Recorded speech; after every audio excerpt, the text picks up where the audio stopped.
Algunos hombres dedican su vida entera a salvar otras, a coser heridas, a corregir deformidades, a revertir lo que la muerte intenta arrebatar. Eso era el doctor Andrés Villegas, cirujano plástico, retirado con honores, respetado por generaciones de estudiantes, con una carrera impecable y sin escándalos, hasta que cometió un error. Un error no en el quirófano, sino frente a una pantalla. Tenía 62 años cuando decidió aprender computación, no por aburrimiento, sino porque quería mantenerse vigente. Había abierto una pequeña clínica estética en la planta baja de su casa, y su hijo Martín, estudiante de sistemas, lo convenció de que las redes sociales eran la nueva herramienta para captar pacientes. Lo que comenzó como algo inocente, subir fotos de antes y después, ofrecer descuentos, responder mensajes, se convirtió en una obsesión. Andrés descubrió que podía recuperar la atención que alguna vez tuvo como jefe de cirugía en hospitales públicos, pero ahora desde casa, en bata y con filtros de Instagram. Un día, revisando los mensajes de su bandeja de entrada, notó uno que no tenía foto de perfil ni nombre. Solo una palabra: exclusivo. Al hacer clic fue redirigido a una página oscura con fondo negro y letras rojas. Un logo apenas visible y una frase: accede a lo que otros médicos no se atreven. La fiesta te espera. Pensó que era una broma, pero el enlace requería Tor. No sabía qué era, así que llamó a su hijo. Martín se rió. Papá, eso es para entrar a la Deep Web. Ahí venden cosas raras, ilegales, peligrosas. No es para ti. Pero esa palabra, exclusivo, ya lo había mordido por dentro. Esperó a que su hijo se fuera a dormir, descargó Tor por su cuenta y siguió el enlace.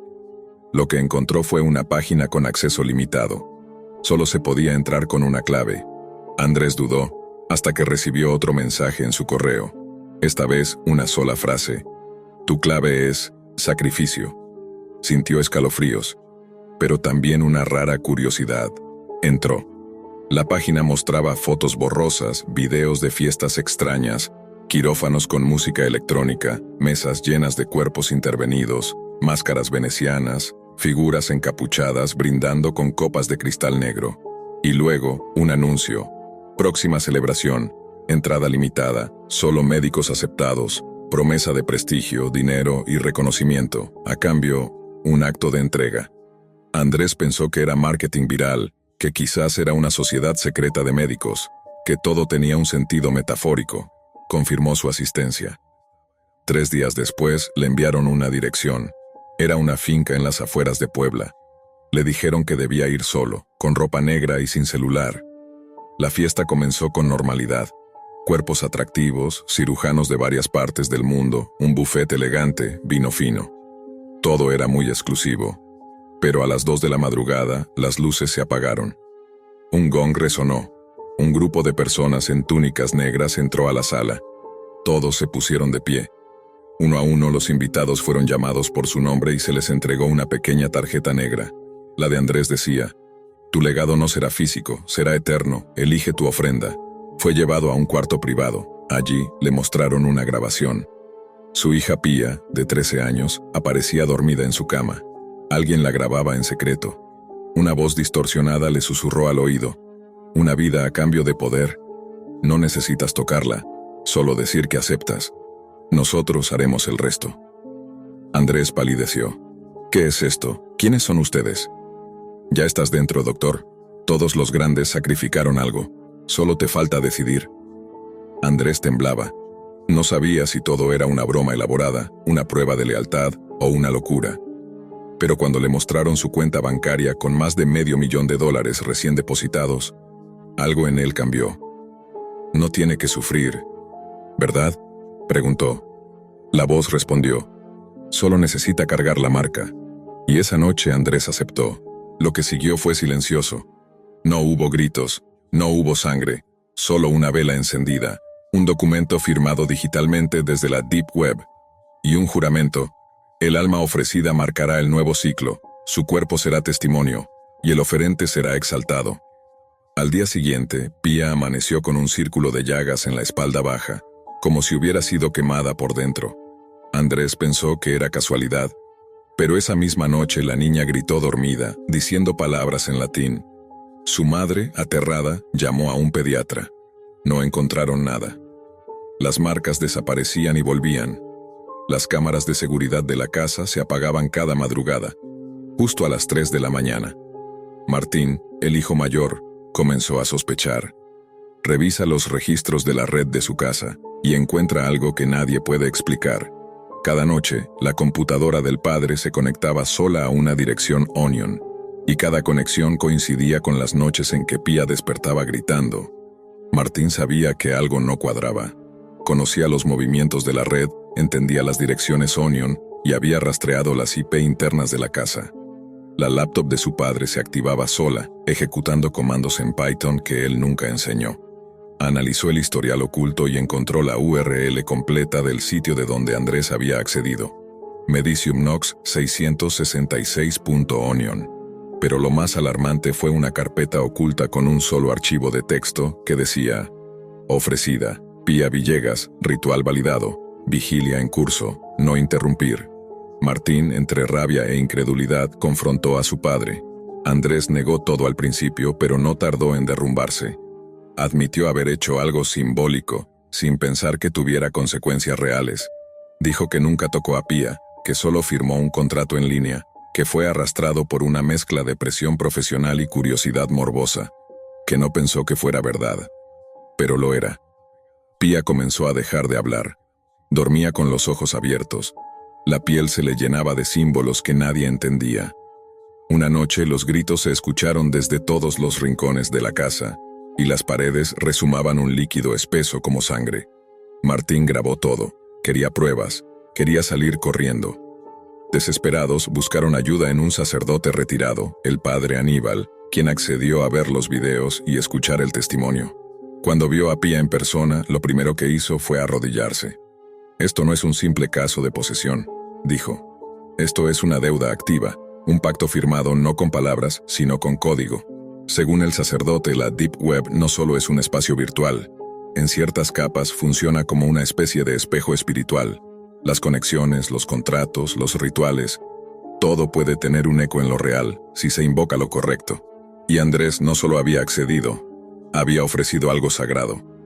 El padre les dio un solo consejo: huyan, cambien todo, nombres, ciudad, país. El pacto fue sellado en una red sin fronteras, pero mientras estén cerca de donde fue ejecutado, la energía seguirá buscándolos. Vendieron la casa, cerraron la clínica y huyeron del país. Se mudaron a un pequeño pueblo en Sudamérica, sin registros digitales, sin rastros en redes, sin dispositivos conectados. Martín destruyó todas las computadoras. Andrés dejó de ejercer. Se dedicó a cuidar a su hija, que ahora pasaba los días en silencio, dibujando los mismos símbolos una y otra vez. Pero entonces llegó el correo. Sin remitente, sin asunto, solo un archivo adjunto, una foto. Era Pía, dormida en su cama nueva. La imagen tenía fecha del día anterior. La conexión seguía activa. El pacto no había terminado. Martín buscó ayuda en foros ocultos, en canales cifrados, en servidores abandonados de la Deep Web. Encontró a un usuario que decía conocer ese tipo de contratos. Lo llamaban el corruptor. Su respuesta fue clara. La única forma de romper el pacto es con otro. Andrés se negó. Pero su hija empeoraba. Empezó a hablar con voces que no eran suyas, a predecir cosas que luego ocurrían, a escribir frases que no sabía leer. El ritual satánico no solo había marcado su alma, había abierto una puerta, y esa puerta no estaba cerrada. Así que Andrés regresó a la Deep Web, reabrió el canal de Mediciumnox, envió un mensaje desesperado: ¿qué quieren ahora?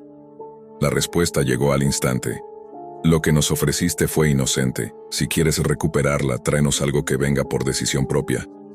Otra alma, pero esta vez consciente. Andrés cayó de rodillas. No podía entregar a otro. Pero no había otra opción. Y fue entonces cuando escuchó la voz de su hija. «Papá, lo haré yo». Pía, ahora con 14 años, entendía todo. Había leído los mensajes. Sabía lo que había hecho su padre. «Esto no se trata de salvarme, sino de cerrar lo que tú abriste». La niña accedió al ritual por su cuenta. Andrés intentó impedirlo, pero fue tarde. Pía lo había hecho ya. Envió un video suyo aceptando la ofrenda, con una vela encendida, recitando las mismas palabras que una vez su padre había dicho. Esa noche, todo se detuvo. Las marcas desaparecieron. Las cámaras dejaron de activarse. El correo no volvió a llegar. La conexión se cerró. Pía se despertó como si nada hubiera pasado. Sonrió. Ya está, papá. Martín no confiaba. Quería quemar todo, largarse, borrar cualquier rastro de lo que había ocurrido. Pero Andrés se negaba. Algo en él había cambiado. No era alivio, era vacío. Como si al romper el pacto, algo dentro de él también se hubiera ido. Un año después, en otra ciudad, un nuevo médico de nombre A. Villegas comenzó a ofrecer cirugías reconstructivas a bajo precio. Su rostro no aparecía en redes, pero su agenda estaba llena. Pacientes llegaban desde países lejanos buscando algo más que belleza. Su reputación crecía en círculos muy selectos. Algunos decían que sus resultados eran milagrosos, y otros que sus manos ya no eran humanas. ¿Hasta dónde estarías dispuesto a llegar por dinero fácil? ¿Y qué pasaría si ese ingreso no viniera del trabajo, sino de tus pies? Este no es un cuento sobre redes sociales ni influencers. Es una advertencia sobre el rincón más podrido de Internet, la Deep Web. Una historia real que comienza con una inocente búsqueda de dinero y termina con un grito desesperado que nadie escuchó. Ella se llamaba Carla, tenía 19 años, vivía con su madre y estudiaba diseño gráfico desde casa. Como muchas otras chicas de su edad, pasaba horas en redes sociales, compartiendo fotos, editando imágenes y soñando con ser independiente económicamente. Pero esa independencia, por ahora, era solo eso, un sueño. Fue entonces cuando su mejor amiga, Vicky, le habló de algo peculiar. No era OnlyFans, no era Instagram. Era algo más privado, más rentable, más secreto. Una comunidad dentro de la Deep Web donde se compraban pies. Carla, al principio, pensó que era una broma. Pero Vicky le mostró las pruebas. Capturas, pagos en criptomonedas y hasta una lista de pedidos con detalles como dedo pulgar más largo, pies mojados, tacones con lodo o plantas rosadas por presión de sandalias. Había toda una subcultura detrás del fetichismo y lo más impactante, se pagaba mucho, demasiado. ¿Y qué hay de peligroso?, preguntó Carla. Solo son fotos, sin rostro, sin nombre, sin contacto, anónimas, seguras. Eso creyó. Carla creó un perfil con un alias, Lirio Oscuro-22. Siguió las instrucciones de Vicky, conectarse con una VPN, ocultar metadatos de las fotos, recibir pagos a través de wallets anónimas. En cuestión de días ya tenía sus primeros clientes. Pedidos simples, bien pagados, una sesión con los pies empolvados, $80. Otra con los dedos pintados de azul celeste, $95. Un video corto pisando pétalos, $150. El dinero llegaba rápido y sin salir de su cuarto. A los pocos meses, Carla había ganado más de $2,000. Comenzó a comprarse ropa, a invitar a su madre a cenar, a sentirse poderosa. Incluso lo veía como arte. Estética corporal alternativa, le decía. Pero todo empezó a torcerse cuando recibió un mensaje diferente. No era un pedido común. No venía con emoticones ni con nombres simpáticos como Toe Lover o Fit Fanatic 88. Era solo una cadena de números y letras como nombre de usuario, y el mensaje decía, «Quiero ver sangre». Carla lo bloqueó, pero el usuario reapareció con otra cuenta, y otra, y otra, cada vez con un mensaje más específico. «Clávate una aguja en la planta del pie. Ponte sal sobre una herida abierta. Quiero ver cómo te cortas la uña hasta sangrar». Los pagos eran altísimos, $500, $700, $1,000 por video. Carla los rechazó todos, hasta que recibió una transferencia sin haber aceptado nada, una suma exacta, $999, sin explicación, solo un mensaje, «Ahora ya me perteneces». Aterrada, Carla cerró su perfil, borró su wallet y desconectó su VPN. Durante días trató de convencerse de que todo había terminado. No salía de su casa, tapó la cámara de su laptop, desinstaló todas las apps, pero la paranoia crecía. Una noche encontró en su buzón un sobre sin remitente. Dentro había una fotografía de sus pies, dormida en su cama, la misma postura, el mismo ángulo. Alguien había entrado, alguien la había fotografiado, y ella no lo supo hasta que ya era tarde. Carla denunció, pero la policía se encogió de hombros. No tenemos IP, ni nombre, ni rastro digital. Si fue a través de la Deep Web, es casi imposible. Pasaron 3 días sin novedades. Ella trató de continuar su rutina. Pero el cuarto día, a las 3 de la madrugada, el infierno tocó su puerta, o mejor dicho, la rompió. Un hombre enmascarado, sin decir palabra, la arrastró hasta la cocina. Le ató las muñecas, le quitó los zapatos y con una cuchilla oxidada comenzó a trazar líneas en sus tobillos. Ella gritaba, imploraba, se desmayaba. Pero él parecía disfrutarlo como si fuera una danza. No buscaba dinero, no buscaba sexo. Solo quería eso que había visto en las fotos, eso que lo había obsesionado desde el primer clic, sus pies. Carla despertó en un hospital, flotando entre el dolor y la morfina. No recordaba con claridad lo que había pasado, pero algo era evidente. Su cuerpo ya no era el mismo. Había perdido ambos pies. Durante la operación de emergencia, los médicos lograron salvar su vida, pero las lesiones habían sido tan graves, tan deliberadas, que no hubo nada que hacer por sus extremidades. El agresor no las cortó de forma apresurada. Lo hizo con precisión quirúrgica, como si supiera lo que hacía, como si lo hubiera practicado antes. La policía revisó cámaras de seguridad, habló con vecinos, interrogó a Vicky, su amiga, pero no hubo huellas, no hubo registros. El atacante no dejó ni una sola pista, ni siquiera había señales de forzado en la puerta. Entró como si tuviera la llave. Un hackeo del sistema domótico, una copia física, ayuda de alguien cercano, nadie lo sabía. Lo más perturbador llegó una semana después, mientras Carla aún estaba hospitalizada. La madre recibió un sobre. Dentro había una memoria USB. Ella dudó en abrirla, pero la policía insistió en analizarla. El contenido era un solo archivo. Un video, filmado desde una cámara oculta, que mostraba toda la mutilación desde un ángulo distinto al que Carla recordaba. Una toma externa, un lente oculto, una transmisión. Carla no solo había sido atacada, había sido transmitida. Ese mismo video estaba circulando por un sitio oculto de la Deep Web bajo un título escalofriante. Lirio Oscuro 22. Final Show. Blood Tribute Series. Los investigadores lograron infiltrarse brevemente en la red que alojaba el archivo, pero antes de poder rastrear el servidor, todo fue borrado. No quedó rastro del dominio, no quedó pista del atacante, solo quedaba el trauma y el video. Un video que fue descargado cientos de veces, que fue compartido en foros privados, comentado, aplaudido, como si fuese una obra de arte, como si su dolor fuese entretenimiento. Carla fue dada de alta semanas después, con el cuerpo destrozado y la mente en ruinas. Intentó reconstruir su vida, pero nunca volvió a confiar en una cámara. Nunca volvió a dormir con la puerta abierta.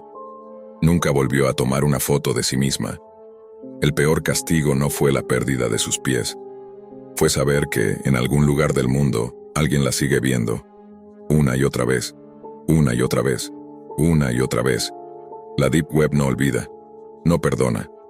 Y, lo más aterrador, es que la Deep Web guarda copias. Muchas personas creen que mientras no muestren su rostro, están a salvo, que mientras usen seudónimos, nada puede alcanzarlos. Pero la Deep Web no funciona con lógica, no funciona con reglas. Ahí no hay justicia, solo hay deseo. Y cuando el deseo se convierte en obsesión, la distancia entre la pantalla y tu realidad se disuelve. Porque una foto puede darte dinero, pero también puede darte una condena. Siempre parecía una escena de postal. Una calle tranquila en un pueblo alemán, casas de 2 plantas con jardines bien cuidados, niños jugando al fútbol los domingos y vecinos que se saludaban con una sonrisa. En ese mundo donde todos parecían conocerse, vivía Armin, el típico vecino servicial. Educado, discreto, puntual. Amaba hornear junto a su madre, ayudaba a reparar bicicletas ajenas e incluso, según cuentan, regaló una computadora a un adolescente de la cuadra para que pudiera hacer sus tareas escolares. Nadie sospechaba lo que ocurría detrás de esas persianas cerradas. Nadie imaginaba que, en las entrañas de esa misma casa, se ocultaba un secreto tan repulsivo que ni las películas más oscuras podrían igualar. Y todo comenzó, como suele suceder en las historias modernas de horror, con la Deep Web. En la superficie, Armin llevaba una vida simple. pero en la oscuridad digital tenía otra identidad. En los rincones más profundos de foros ocultos, donde los usuarios empleaban seudónimos imposibles de rastrear, Armin había construido un alter ego, uno que no buscaba amistad ni compañía. Buscaba otra cosa, alguien dispuesto a ser comido. Sí, literalmente. En esos foros de fantasías extremas que burlan cualquier noción de legalidad o ética, encontró lo que buscaba: personas que afirmaban tener el deseo de ser devoradas vivas. Entre bromas macabras y mensajes cifrados, se topó con una respuesta que lo detuvo en seco. No era una broma, no era una provocación, era una propuesta seria. Y Armin respondió. Pero el verdadero terror no comenzó en ese instante, sino mucho después, cuando uno de los jóvenes del vecindario, alguien que lo admiraba, fue invitado por él a pasar la tarde. Era un día lluvioso, como salido de una novela gótica. El cielo encapotado, la brisa helada, las gotas repiqueteando sobre el tejado. El joven entró en la casa sin sospechas. Armin lo recibió como siempre, con amabilidad, con su tono pausado, casi paternal. Le ofreció chocolate caliente, hablaron de tecnología, y luego, como quien muestra un álbum familiar, le propuso ver un video. Lo que apareció en pantalla no fue lo que él esperaba. La escena mostraba a Armin en lo que parecía ser el sótano de esa misma casa. Frente a él, un hombre desnudo, atado, sangrando. No gritaba, solo respiraba con dificultad. Armin se acercaba, hablaba con voz suave, acariciaba su piel, y luego comenzaba a morderlo, primero en los muslos, luego en el pecho. El hombre gemía, no de dolor, sino de una mezcla entre resignación y delirio. Todo había sido consentido, todo había sido planeado. Era la culminación de un acuerdo entre dos monstruos que se encontraron gracias a la Deep Web. El joven, paralizado, no podía comprender lo que veía. Quiso creer que era falso, que era una actuación, pero los sonidos, la sangre, los gestos, todo era demasiado real. Cuando Armin pausó el video, lo miró directamente a los ojos. ¿Tú qué harías si supieras que esto no fue la única vez? La tensión se volvió insoportable. El joven se levantó de golpe. Tropezó con una mesa. Armin dio un paso hacia él. Su rostro había cambiado. Ya no era el vecino amable, era alguien más. Alguien frío, calculador, peligroso. Intentó huir, la puerta estaba cerrada, forcejeó, corrió por el pasillo, pero Armin lo alcanzó. El primer golpe fue en la espalda, luego en la cabeza.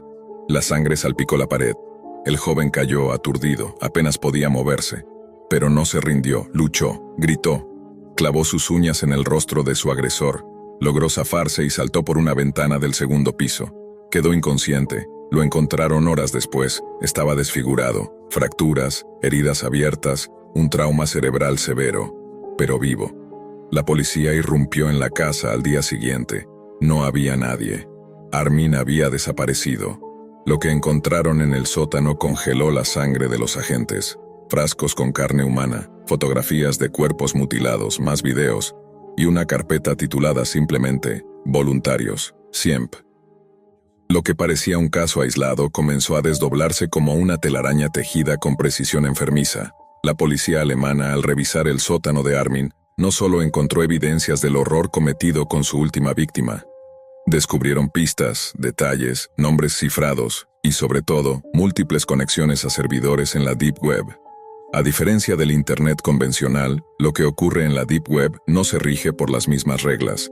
Allí, las búsquedas no dejan huella, los rostros tienen máscaras permanentes, y los foros funcionan como mercados secretos de deseos inconfesables. Uno de esos foros se llamaba Círculo de Confianza, y ese nombre aparecería repetidamente en la investigación. Era un sitio privado, accesible solo por invitación. Usaban sistemas de verificación biométrica. Incluso para entrar a ciertos subforos se debía enviar material original. No bastaba con comentar. Había que probar que uno era parte real del juego. Y Armin, según los registros encontrados, no solo era miembro, era moderador. Los investigadores empezaron a reconstruir su doble vida. Durante el día era un técnico jubilado, introvertido pero educado. Durante la noche se transformaba en el anfitrión de una pesadilla digital. Guiaba conversaciones entre depredadores disfrazados de curiosos. Compartía recetas, literalmente. y ofrecía consejos sobre cómo sedar a una víctima sin que lo notara. Las publicaciones estaban redactadas con un tono profesional, casi clínico. No se trataba de locura, se trataba de frialdad absoluta. El caso fue tan perturbador que muchas de las evidencias nunca llegaron a juicio, no por falta de pruebas, sino por el contenido extremo de los archivos. Solo se sabe que en uno de los videos más largos, Armin narra paso a paso cómo contactó a una de sus víctimas, cómo establecieron las reglas del acuerdo y cómo grabó todo en tiempo real. Lo más perturbador era la normalidad con la que hablaba, como si se tratara de una entrevista de trabajo, como si su crimen tuviera una justificación lógica. Pero lo que más llamó la atención fue una lista que encontraron en un disco duro oculto. Era una tabla codificada, nombres, edades, apodos y al lado un símbolo, una marca de verificación o una cruz. Al principio no se entendía su significado, hasta que los analistas cibernéticos de la Unidad Especial de Delitos Digitales identificaron lo peor. Esas eran las personas con las que Armin había mantenido contacto a través de la Deep Web, y algunas de ellas habían sido reportadas como desaparecidas. La historia comenzó a tomar un matiz aún más oscuro. El joven sobreviviente, que seguía en estado grave pero estable, intentó colaborar con las autoridades. Con terapia psicológica intensiva, logró dar algunos detalles sobre el entorno dentro de la casa, las palabras que Armin usaba, los libros que tenía, los nombres que mencionaba mientras hablaba solo. Entre ellos uno se repetía, Wilhelm. No era un número aleatorio. Con ayuda de expertos en lingüística digital, se descubrió que Wilhelm era el seudónimo de otro usuario activo en el círculo de confianza, pero su historial era aún más inquietante. No solo hablaba de canibalismo, Wilhelm compartía rituales, símbolos y teorías sobre cómo absorber el alma de una persona a través del acto de comer su carne. Una mezcla de creencia pagana y delirio psicótico. O eso parecía al principio, porque al cruzar los registros médicos y forenses de víctimas similares en Europa, se encontró un patrón de desapariciones vinculadas a lugares donde Wilhelm había estado conectado. Y todos los accesos eran redireccionados desde la misma IP inicial, una casa en Rothenburg. La de Armin. ¿Wilhelm y Armin eran la misma persona? ¿O se trataba de un círculo aún más amplio? La policía desesperada pidió apoyo internacional. Pero cada intento de rastrear los foros en la Deep Web era saboteado desde dentro, servidores que desaparecían en minutos, usuarios que se suicidaban apenas eran descubiertos, testigos que afirmaban haber visto a Armin y que luego se desmentían o simplemente desaparecían. Entre tanto caos, apareció una carta. Llegó por correo tradicional, sin remitente, escrita a mano. Una sola hoja, con tinta negra. Decía: no estoy huyendo, estoy buscando. Lo que empezó como un deseo, ahora es una misión. La carne fue solo el principio. Cuando la pantalla se apaga, es cuando empieza la verdad. Nadie pudo confirmar su autenticidad. Pero el sobre tenía una huella, parcial, borrosa, pero compatible con una que se había encontrado en el marco de la ventana por la que el joven escapó. Era de Armin. ¿Estaba provocando? ¿O advirtiendo? A partir de entonces comenzaron a llegar reportes extraños desde distintos países. Personas aseguraban haber recibido mensajes anónimos a través de redes cifradas, en los que se les ofrecía una experiencia transformadora. Las frases eran similares. La estructura idéntica, todo apuntaba a una estrategia coordinada para captar nuevos voluntarios. Y lo más escalofriante, algunos de esos usuarios habían sido invitados con un link personalizado. Un link que no se podía compartir.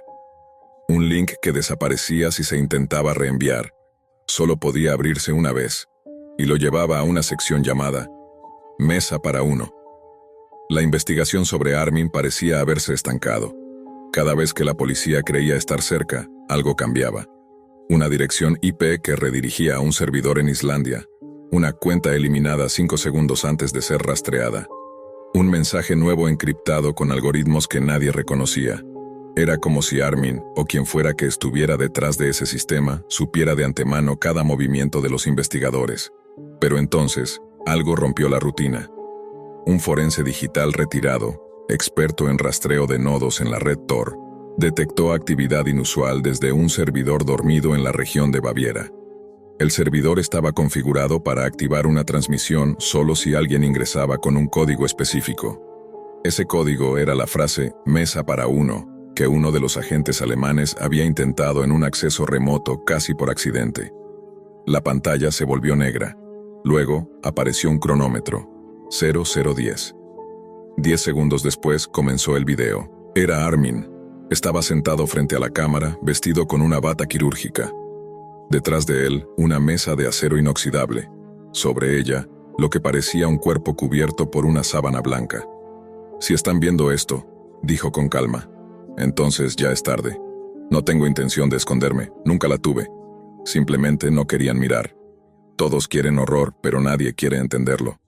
La Deep Web no me creó. Me permitió encontrarme. Me permitió ser visto». La transmisión duró 30 minutos. Durante ella, Armin hablaba de sus impulsos, de los pactos voluntarios, de su misión de purificación. Pero lo más impactante no fue lo que dijo, sino lo que mostró. En vivo, sin cortes, retiró la sábana. El cuerpo era de un hombre joven, aún con signos vitales, sedado. Con una voz pausada, Armin explicó que esa persona había aceptado el destino, que lo había contactado directamente a través de la Deep Web después de leer los foros y mirar los videos anteriores, que lo había rogado para ser el siguiente. Él quiere ser parte de algo eterno y yo, simplemente, lo ayudo a trascender. El video fue eliminado automáticamente después de ser transmitido. No quedó registro. Pero alguien, desde algún lugar, logró grabarlo. Y días después apareció publicado, fragmentado, en un nuevo foro que nadie conocía hasta entonces. Se llamaba Los que ya miraron, y su lema era, «Una vez que ves, eres parte». Ese sitio se convirtió en un fenómeno de culto entre usuarios extremos de la Deep Web. Algunos decían que Armin era solo una fachada, que el verdadero creador del contenido era un grupo internacional que usaba su figura como ícono. Otros aseguraban que Armin aún vivía, operando desde un hospital psiquiátrico abandonado en algún lugar de Europa del Este. Incluso hubo quien afirmó haberlo visto vendiendo carne en un mercado negro de Ucrania. Pero el dato más escalofriante llegó años después. El joven que había sobrevivido al ataque inicial, el que había escapado saltando por la ventana, reapareció. Estaba mutilado, irreconocible, con la voz apenas audible. Vivía con un nombre falso en otro continente. Dio una entrevista anónima y dijo algo que dejó sin aliento a todos los que lo escucharon. Cuando vi ese primer video, el del hombre siendo comido, no me asustó, me atrajo. Durante años luché contra esa parte de mí, pero lo que Armin me mostró era más que un crimen. Era una invitación, y creo que, si no hubiera escapado, hoy estaría haciendo lo mismo, o peor. Lo último que dijo antes de cortar la llamada fue, «A veces pienso que Armin no se fue, solo se dividió, y que ahora está en muchos más de los que imaginan». Hoy, a pesar del tiempo, el caso sigue sin resolverse por completo. Los foros relacionados con Mesa para Uno y los que ya miraron siguen apareciendo y desapareciendo en la Deep Web. Y aunque las autoridades han cerrado decenas de servidores, los rumores persisten. Dicen que hay un nuevo usuario activo. Se hace llamar Nachbar Armin. En alemán, Nachbar significa vecino, y su mensaje anclado en el perfil es una frase que hiela la sangre. «No soy el monstruo que temen, soy el que vive al lado». Durante un tiempo, las bromas escolares dejaron de girar en torno a quién tenía las mejores notas o quién sería el próximo expulsado por fumar en los baños. En esa secundaria, el nuevo desafío tenía un nombre, Hidden Wiki. Al principio era solo curiosidad. Se pasaban la dirección como si fuera una receta secreta.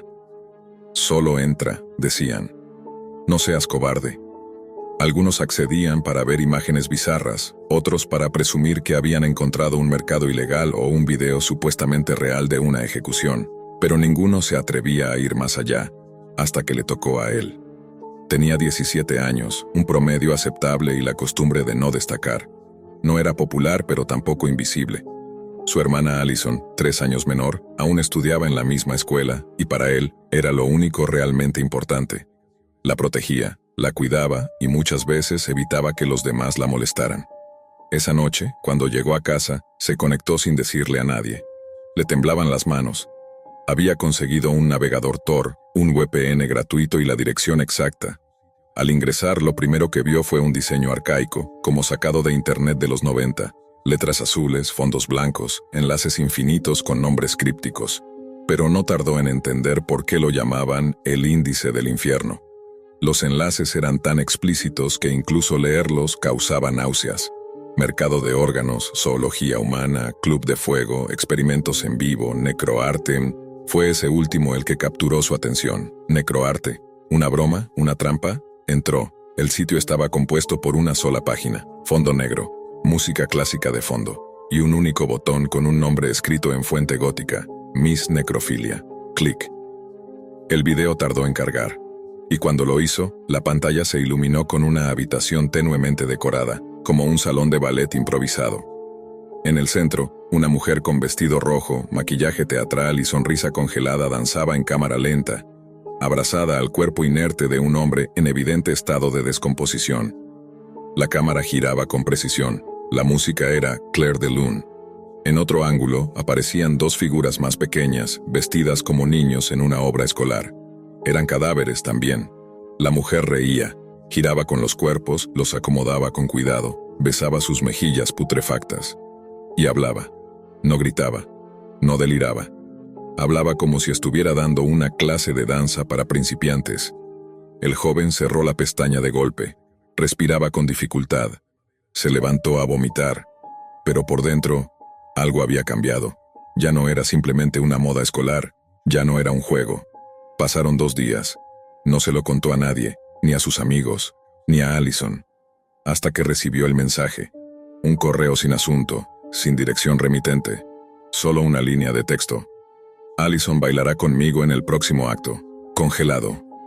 El estómago se le hundió. La pantalla parecía arder. Marcó el número de su madre, el de su hermana, el de cualquiera que pudiera responder.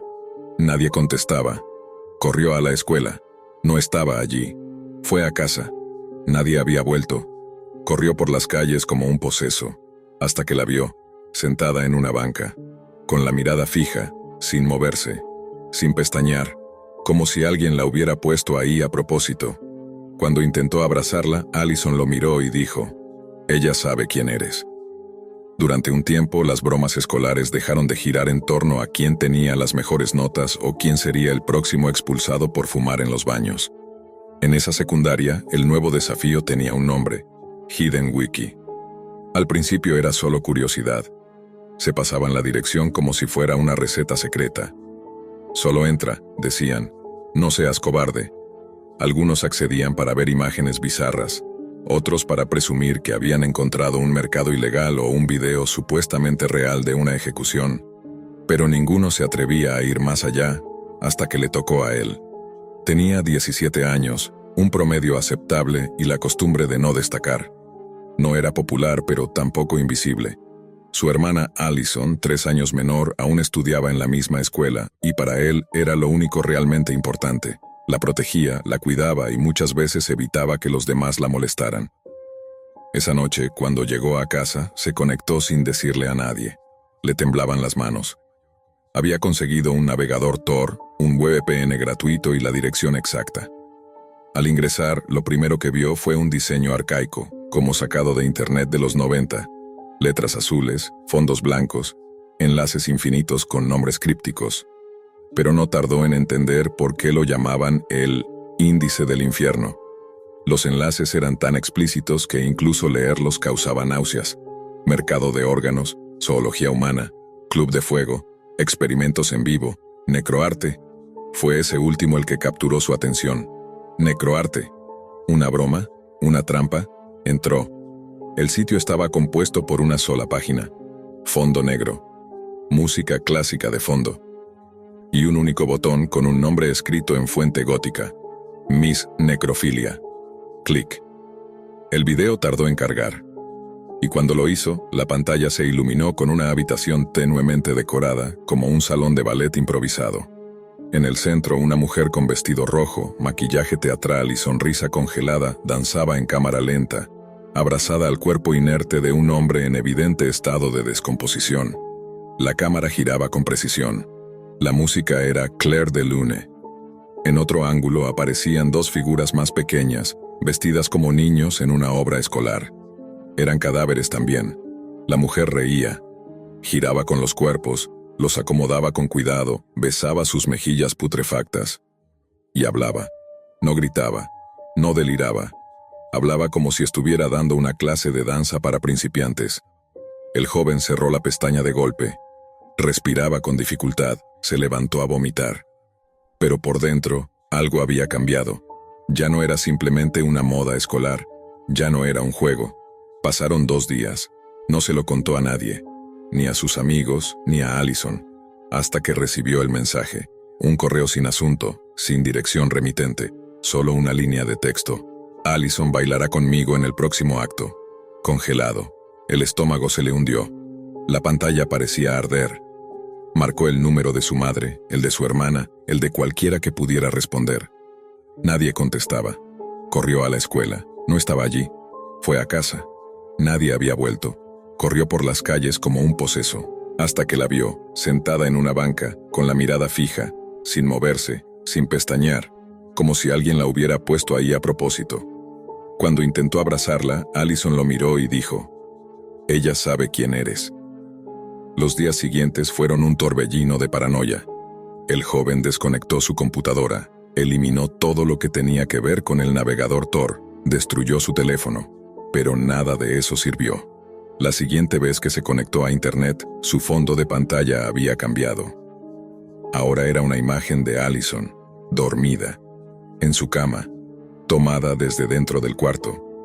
A los minutos, una nueva transmisión en vivo apareció en la Deep Web. El canal ya no se llamaba Miss Necrofilia, ahora se llamaba El Ensayo Final. Y él era el protagonista. La escena mostraba su propia casa, su habitación, y una voz susurraba detrás de cámara: «Bailamos esta noche, ¿recuerdas?». Llamó a la policía. Intentó explicar todo: la Deep Web, los videos, la amenaza a su hermana. Pero lo único que logró fue ser mirado con escepticismo y ser llevado con un psicólogo forense. Nadie había escuchado de Miss Necrofilia. No había rastro alguno del sitio, ni del canal, ni del correo. Todo parecía una invención de su mente. Hasta que una detective, días después, recibió en su correo un archivo zip. Dentro había 3 cosas. 1. El video original de Miss Necrofilia. 2. Una carpeta con imágenes del joven navegando por Hidden Wiki. 3. Y una última grabación. Allison, dormida, mientras una figura femenina la acariciaba el cabello y susurraba: «Tu hermano me la prometió». La investigación fue cerrada por falta de pruebas. La familia fue enviada a terapia. La escuela prohibió cualquier mención a la Deep Web y expulsó a varios alumnos. Pero el joven nunca volvió a dormir igual. Cada tanto, cuando revisa su celular, encuentra una notificación extraña, un código en binario, una dirección nueva, un nuevo canal, siempre con la misma miniatura, una mujer vestida de rojo, con una sonrisa congelada y 2 cuerpos a sus pies. Nunca supe mucho sobre la Deep Web. Como padre, bastaba con saber que era peligrosa y que debía mantener a mis hijos alejados de ahí. Para mí, eso era suficiente. Pero para Fred, mi hijo mayor, esa barrera era una invitación. Fred siempre fue distinto. Callado, observador. Desde pequeño le gustaban los acertijos, los rompecabezas complejos, los sistemas. No era raro encontrarlo desarmando juguetes para entender cómo funcionaban por dentro. Pero todo cambió el día que cumplió 18 años. Ese día, su madre y yo le regalamos una computadora de alto rendimiento. No era solo un regalo, era una apuesta por su futuro. Fred nos había dicho que quería estudiar ciberseguridad. Nos sentimos orgullosos. Imaginábamos que trabajaría para alguna empresa de tecnología, o quizás hasta para el gobierno. Pero no sabíamos que en realidad, Fred ya tenía otros planes. Los primeros meses fueron normales. Se inscribió en cursos en línea, pasaba horas estudiando, programando, aprendiendo sobre redes, encriptación, vulnerabilidades.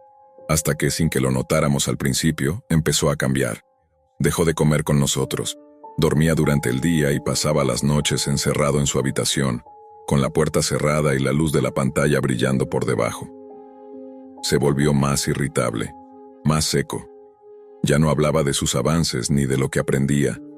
Si preguntábamos algo, simplemente decía: «Estoy trabajando en algo importante». Nos tranquilizábamos pensando que era una etapa, que estaba concentrado en sus estudios. Pero en el fondo, algo no encajaba. Un día, revisé su historial de navegación y no encontré nada, literalmente nada. Todo había sido borrado, incluso las cookies. Eso no era normal. Fue entonces cuando comencé a sospechar. Una noche, mientras él dormía, encendí su computadora. No tenía clave. Lo que encontré no era exactamente ilegal, pero sí inquietante. Documentos encriptados, foros con nombres raros y una carpeta titulada Dark Lear. No pude abrirla. Estaba protegida con varias capas de seguridad. A la mañana siguiente, Fred me enfrentó. Me gritó como nunca antes lo había hecho. Me dijo que lo estaba espiando, que no confiábamos en él, que no teníamos idea de lo que estaba haciendo. Ese día, por primera vez, sentí miedo. No por mí, sino por él. Fue ahí cuando empecé a buscar información por mi cuenta. Me sumergí en foros y artículos y supe lo que era Dark Lear, una red social en la Deep Web, accesible solo mediante rutas cifradas, y que operaba como una comunidad oculta. No tenía moderadores visibles, no tenía reglas explícitas, pero se sabía que muchos de sus usuarios estaban relacionados con contenido extremo, desafíos peligrosos y experimentos mentales. Al parecer, Dark Lear no era un simple sitio de encuentros o debates. Era una especie de santuario para mentes rotas, un lugar donde la oscuridad interna se compartía como arte. Días después, Fred dejó de hablar del todo. Ya ni siquiera discutía, solo se encerraba. Algunas veces lo escuchábamos reírse solo, murmurar en voz baja, repetir frases como «yo sí lo entiendo» o «ellos me eligieron». Mi esposa estaba devastada. Intentamos hablar con él, llevarlo a terapia, pero no hubo caso. Decía que estábamos interfiriendo con su despertar, que pronto lo entenderíamos, y que ya no necesitaba familia, que ahora tenía una comunidad real. Y entonces llegó la noche. Eran casi las 3 de la madrugada. Me levanté porque escuché ruidos en la planta baja. Pensé que era Fred. Bajé en silencio y sentí que algo no estaba bien. La puerta principal estaba cerrada, pero las ventanas del pasillo estaban abiertas, como si alguien hubiera entrado desde afuera. Vi una silueta moverse por el comedor y al encender la luz vi a Fred. Pero no era el mismo. Estaba de pie, quieto, con una mirada vacía y una sonrisa muy tenue. En la mano sostenía un cuchillo. Dijo mi nombre, como si estuviera probando cómo sonaba. Luego avanzó lentamente hacia mí. Yo retrocedí. Intenté razonar con él, decirle que lo amábamos, que no tenía que hacer nada de eso. Pero entonces murmuró algo que aún me persigue. En la red oscura todo acto tiene un propósito, y yo ya hice mi juramento. No estaba solo. Desde la oscuridad del pasillo emergieron varias figuras, enmascaradas, silenciosas. Vestían de negro y llevaban dispositivos en la cabeza como cámaras o visores. No vinieron a ayudarlo, vinieron por él. Los pasos de esas figuras eran pesados, pero sincronizados. No dijeron una sola palabra. Se movían con precisión militar, como si cada uno supiera exactamente qué hacer sin necesidad de hablar. 2 de ellos rodearon a Fred. Otro se quedó cerca de la entrada, vigilando. Y el cuarto me apuntó directamente con una pequeña linterna acoplada a su visor. Mi primer instinto fue proteger a mi esposa, que seguía dormida arriba. Pero antes de que pudiera moverme, uno de los encapuchados levantó la mano con la palma abierta, como diciéndome que no lo hiciera. No era una amenaza, era una advertencia. Todo su lenguaje corporal decía una sola cosa: esto no es contigo, no te metas. Fred, en medio de todos, sonreía. No parecía asustado. De hecho, levantó la cabeza y dijo con tranquilidad: ya llegaron. Sabía que no me iban a dejar solo. Uno de los enmascarados sacó una pequeña caja negra de una mochila. No tenía etiquetas, solo un símbolo blanco en forma de espiral cortada.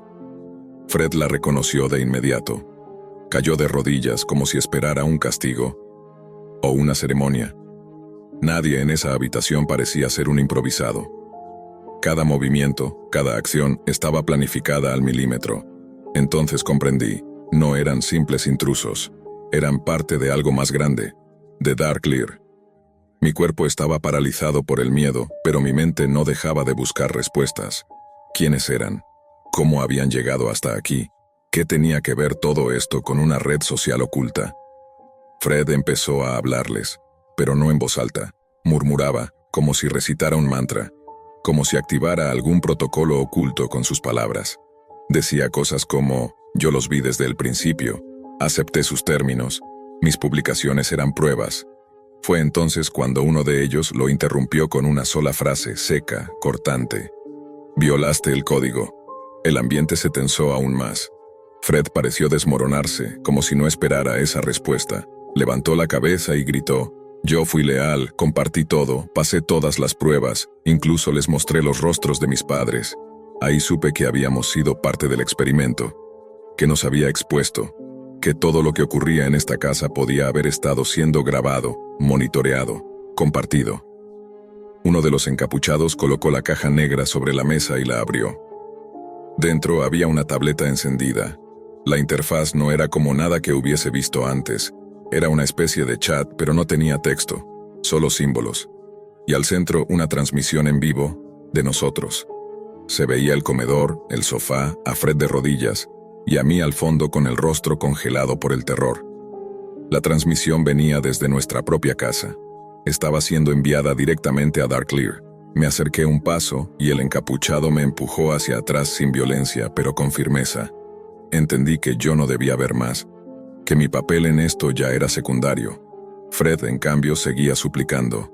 Yo les di contenido, hice lo que dijeron. Mi redacción fue votada como una de las mejores. Mi hilo fue fijado por el administrador. El que parecía el líder se acercó. Sacó de su chaqueta una pequeña navaja. La sostuvo con ambas manos y dijo por fin, en voz baja pero clara: Darkleer no premia el ego, solo la entrega total. Fred se quebró. Cayó al suelo, comenzó a llorar. Esa sonrisa enfermiza que llevaba desde hacía días se desmoronó en segundos. Por primera vez en mucho tiempo era mi hijo otra vez. El niño que solía armar robots con piezas recicladas. El joven que soñaba con ser ingeniero. El que decía que su meta era proteger redes, no invadirlas. Y ahí estaba, en el suelo, rodeado por desconocidos que hablaban en nombre de una red invisible, de un sistema oculto más poderoso de lo que habíamos imaginado. La tableta mostró una nueva imagen, una votación. Cientos de cuentas anónimas, íconos sin rostro, estaban votando en tiempo real. No eran nombres, eran identificadores alfanuméricos. Y todos votaban por una sola cosa: castigo. No entendía cómo funcionaba eso. Fred estaba siendo juzgado por usuarios de Darkleer. ¿Era parte de un sistema de justicia digital? ¿Un reality macabro? ¿O solo una broma sádica elevada al nivel de ritual? El líder asintió. Cerró la tableta y pronunció las últimas palabras que escuché de él esa noche. Tu acceso ha sido revocado. Y entonces, todo cambió. La luz de la sala parpadeó. Se escucharon ruidos en el piso de arriba. Mi esposa gritó. Corrí escaleras arriba, pero antes de llegar, uno de los encapuchados me detuvo. No es contra ustedes, solo contra él. La frase era absurda. ¿Cómo no iba a ser contra nosotros si estaban en nuestra casa juzgando a nuestro hijo, grabando nuestra vida? Escuché un disparo. Uno solo. Preciso. Cuando bajé, Fred ya no estaba de rodillas, y los vigilantes se estaban marchando. Fred yacía en el suelo, boca arriba, los ojos abiertos y una expresión en el rostro que era difícil de descifrar. No era miedo, tampoco alivio. Era algo peor, aceptación. No sangraba mucho. El disparo fue silencioso, quirúrgico, una ejecución limpia. Los encapuchados no se quedaron más de lo necesario. Tomaron la caja negra, la tableta, y uno de ellos dejó un objeto pequeño sobre el pecho de Fred antes de irse. Un chip USB con el mismo símbolo espiral que estaba en la caja. Salieron por donde habían entrado, sin mirar atrás, sin dejar rastro. No se llevaron nada, excepto a mi hijo. Porque aunque el cuerpo quedó ahí, con nosotros, algo dentro de Fred ya se había ido mucho antes de que apretaran el gatillo. Llamamos a la policía, por supuesto. Vinieron patrullas, paramédicos, forenses, pero todo fue confuso. El sistema de seguridad de la casa estaba completamente inutilizado. No había grabaciones, no había huellas, no había evidencia de intrusión. El parte policial habló de un posible suicidio asistido. Dijeron que no había señales de forcejeo, que no podían confirmar la presencia de otras personas en la escena, que el único que hablaba de encapuchados era yo. Y mi testimonio, después de un shock así, no era considerado del todo confiable. Me preguntaron si Fred tenía problemas psicológicos, si había mostrado señales de conducta violenta, si había hablado de autolesiones. Respondí con la verdad, y la verdad no sirvió de nada. Cerraron el caso en menos de un mes. Lo archivaron como muerto por arma de fuego, causa indeterminada. Nunca encontraron la red social Darklear. Ninguna agencia pudo rastrear lo que yo había visto. Ni siquiera los expertos en ciberdelitos lograron identificar el sitio. Cuando les mencioné el símbolo espiral, uno de ellos me miró con preocupación. ¿Estás seguro que viste eso? Sí, en la caja y en el USB. Entonces no estás hablando de una red social, estás hablando de algo más antiguo, algo que no debería existir. Ahí supe que había tocado una capa más profunda de lo que podía imaginar. Me explicaron, fuera de reporte, que en la Deep Web existen estructuras aún más ocultas que las redes ilegales. Subniveles, comunidades cerradas donde los accesos se dan mediante rituales digitales, retos, publicaciones extremas, hackeos simbólicos. Darklear, si es que así se llamaba de verdad, no era solo un sitio. Era una prueba. Y Fred la superó, pero cometió el error de romper las reglas internas. Quizá publicó algo que no debía. Quizá intentó llevar contenido fuera del círculo, o simplemente lo usaron como ejemplo, como advertencia. Nunca me atreví a abrir el USB. Lo guardé durante semanas. Algunas noches lo miraba desde el escritorio. Otras veces soñaba que se encendía solo, que Fred me hablaba desde su interior con esa voz distorsionada que usaba cuando murmuraba frente al monitor. Finalmente un día tomé el USB, lo envolví en una toalla y lo destruí con un martillo. Luego quemé los restos y arrojé las cenizas a un río. Pero no sentí alivio, porque entendí que Darklear no está en un sitio específico. No está en un servidor o en un archivo. Está en la gente que la busca, en quienes necesitan sentirse vistos por algo, aunque ese algo sea la oscuridad. Desde entonces vivo con una sola certeza.